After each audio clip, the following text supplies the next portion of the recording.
Assalamualaikum warahmatullahi wabarakatuh. Perkenalkan, nama saya Umiatul Akbarina. Jadi saya di sini akan mempresentasikan tugas saya dari matkul Sejarah Pendidikan Islam. Jadi pada pendidikan zaman Islam dahulu, fokus utama ilmu agama seperti Al-Quran, hadis, fikih, dan tasawuf. Kemudian metode belajarnya ada talaki atau tatap muka langsung, hafalan, diskusi kitab. Kemudian lembaga ada pada masjid, halaqah, madrasah sebagai pusat keilmuannya. Kemudian guru dan ulamanya ini berperan sebagai mursyid dan panutan akhlak yang bertujuan untuk pembentukan pribadi yang berakhlak, taat beragama, dan mendalami ilmu-ilmu syar'i. Kemudian ada kurikulum zaman sekarang. Zaman sekarang mengikuti kurikulum nasional yang terstruktur berdasarkan standar pemerintah, kurikulum merdeka atau K13, pelajaran umum dan agama, seimbang antara sains, sosial, dan studi Islam.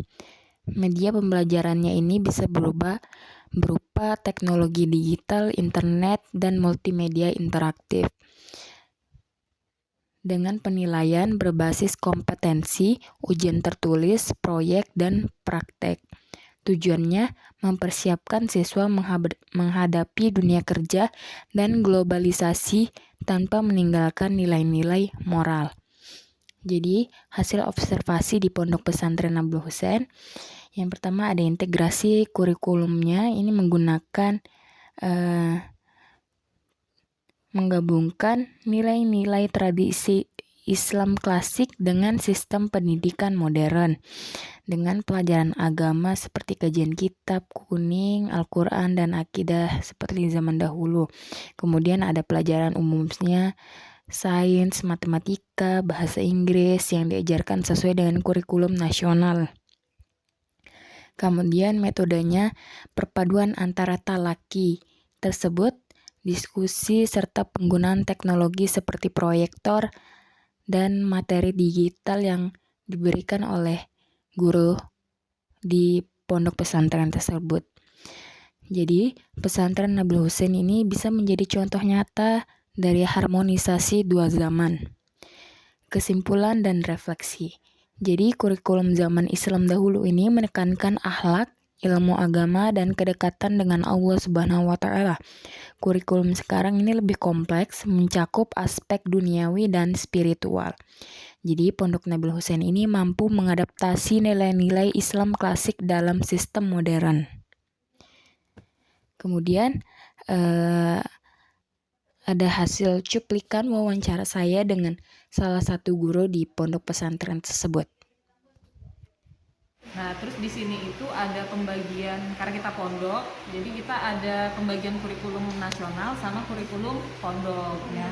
Nah, karena kita SMA, jadi kita mengikuti kurikulum SMA, yaitu kurikulum merdeka sesuai dengan struktur kurikulum yang ada. Di kelas 10 tuh udah ada kurikulum mata pelajaran yang wajib ya kan. Nanti di kelas 11 12 di fase F itu ada mata pelajaran umum dan mata pelajaran pilihan, dan itu udah kami semua. Kemudian ada ekskulnya juga, ada program juga, salah satunya program kami yaitu program praktis ya, program praktis. Kemudian program short course, yaitu jadi siswa itu selama 3 bulan mereka belajar bahasa Inggris sama bahasa Arab itu di Pondok Darul Falah di Kediri kalau nggak salah gitu. Nah, jadi mereka belajar selama 3 bulan di sana, itu kami namain short course. Jadi mereka kayak lebih pendalaman di bahasa Arab sama bahasa Inggrisnya gitu. Nah, kalau terkait kurikulum pondok saya kurang ini ya, karena saya kan di formal handle-nya. Jadi kalau kurikulum pondok setahu saya ada kurikulum dunia sama takasus. Itu yang saya tahu itu sih kalau untuk pondok. Kalau yang ini selama yang kita yang di formal ya kurikulum nasionalnya, kurikulum merdeka itu sudah mengikuti standar ya, struktur kurikulum yang ada. Kalau metode pembelajaran itu kan beragam ya, dari setiap guru itu kan berbeda-beda ya kan.